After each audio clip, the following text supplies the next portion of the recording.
탄핵 재판이라는 게 형사 소송 절차 준해서 하는 것이고, 또 제가 지금 직무 정지된 상태이기 때문에 어떤 영향력도 행사할 수 없습니다. 그리고 이 사건 내용을 제일 잘 아는 사람은 바로 피청구인인 대통령 저 자신입니다. 그래서 그런 주장은 좀 이해가 좀 안 되고요. 아까도 이런 부정선거 의혹이 음모론이라고 하시고 계엄을 정당화하기 위한 거라고 사후에 만든 논리라고 하셨는데, 이미 계엄을 선포하기 전에 이런 여러 가지 어떤 선거의 공정성에 대한 신뢰에 좀 의문이 드는 것들이 많이 있었고, 또 2023년 10월 국정원의 선관위 전산 장비의 아주 극히 일부를 점검한 결과 문제가 많이 있었기 때문에 부정선거 자체를 색출하라는 것이 아니라 선관위의 전산 시스템을 전반적으로 스크린할 수 있으면 해봐라. 어떤 장비들이 있고 어떤 시스템에 의해서 가동이 되는지, 그런 것이기 때문에 저희가 무슨 선거가 전부 부정이어서 믿을 수 없다 하는 그런 음모론을 제기하는 것이 아니라 팩트를 확인하자는 그런 차원이었다는 점을 이해해 주시기 바랍니다. 네.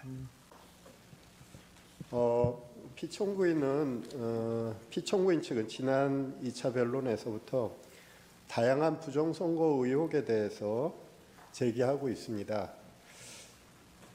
그리고 어제 오늘 선거 부정 논리를 뒷받침하는 다수의 증거와 증인도 신청했습니다. 하지만 대법원 및 사법기관 판단을 통해서 모두 근거 없는 주장으로 판단된 사안들에 대한 것입니다. 저희 청구인 측 대리인단은 피청구인 측의 선거 부정에 관한 주장은 아무런 근거가 없을 뿐만 아니라 이 사건 탄핵 심판의 쟁점이 아니라고 생각합니다. 가사 선거 부정이 있다고 해도 피청구인이 비상계엄을 선포한 것, 병력을 동원해서 국회에 침입한 것 등 이 사건 소추 사유를 전혀 정당화시킬 수 없습니다. 선거 부정의 사유는 피청구인 스스로 발표한 계엄 선포 사유에도 등장하지 않았습니다. 계엄 선포 도발에 실패한 이후에 비로소 자신의 행위를 정당화하기 위해서 그런 사유로 등장한 것입니다. 사실 선거 부정을 저지를 수 있는 가장 큰 위험을 가지고 있는 존재는 선거관리위원회가 아닙니다. 그보다 더욱 큰 힘을 가지고 있는 기관, 행정부이며 국가정보기관이며 이들을 지휘하는 대통령입니다. 중앙선거관리위원회를 독립된 헌법기관으로 만든 것은 대통령과 행정부 그리고 정보기관으로부터 선거관리의 독립성을 보장하기 위한 취지였습니다. 지금의 상황은 오히려 선거 부정의 위험이 더욱 더 큰 기관이 선거 부정을 막고 방어하는 기관에게 선거 부정을 저질렀다고 비난하는 형국입니다. 이 사건 탄핵 심판은 수많은 국민들이 듣고 바라보고 있습니다.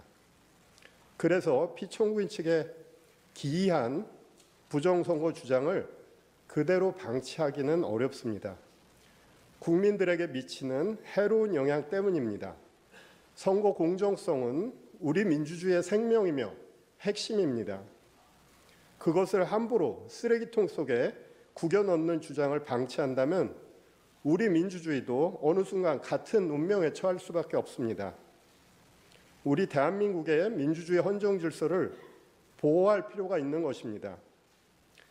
사람이 가득 찬 극장 안에서 불이야라고 소리치면 수많은 사람을 해칠 수 있습니다. 현재 대한민국의 국가적 혼란 속에서 선거 부정의 음모론은 우리 공동체 자체를 파괴할 수 있습니다. 최근 서울 서부지방법원에서 발생한 폭도들의 만행은 이와 유사한 무책임한 주장들이 초래한 결과라고 할 것입니다. 존경하는 재판장님, 재판관님, 선거 부정론은 사법부와 검찰의 판단까지도 믿지 못하며 객관성이 없는 무리한 의혹을 제기하는 집단의 일방적 주장입니다.